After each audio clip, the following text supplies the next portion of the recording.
ఇవాళ నేను వైఎస్ఆర్ పార్టీ నాయకులు అడుగుతా ఉన్నా. కొడాలి శ్రీనివాసరావు వైఎస్ఆర్ పార్టీ తెనాలి కాన్స్టిట్యున్సీకి సంబంధించి ఆయన బూత్ కన్వీనర్ సస్పెండ్ చేశాడా జగన్మోహన్ రెడ్డి గారు? ఈ కేసు సంబంధించి ఇది ఒకటే. గతంలో మనం చూసుకున్నట్టయితే స్పూరియస్ లిక్కర్ తీసుకొచ్చి ఎలక్షన్స్ లో కేసుల్లో ఉన్నటువంటి వ్యక్తులకు మీరు టికెట్లు ఇచ్చి వాళ్ళ మంత్రులు కూడా చేసినటువంటి సందర్భం ఉంది. కాకాన గోవర్ధన్ రెడ్డి గారిని కానీ ఇలా కొంతమంది నాయకుల్ని మీరు తీసుకొచ్చి మీరు వాళ్ళ మాట్లాడుతా ఉన్నారంటే ఇంతకంటే సిగ్గుచేటు ఉందా? కేవలం శవ రాజకీయాలు చేయడానికి వాళ్ళ జగన్మోహన్ రెడ్డి గారు బయలుదేరుతా ఉన్నాడు.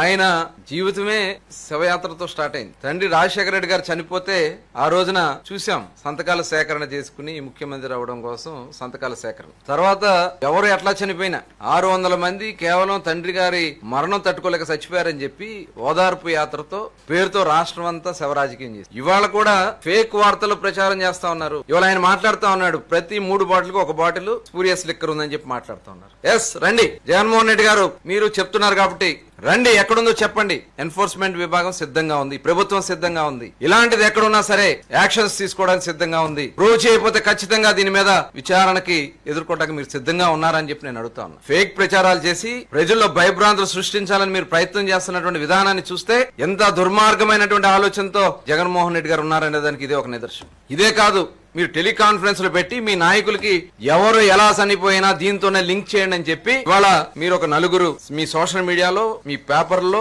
మీరు తప్పుడు ప్రచారాలు చేస్తా ఉన్నారు.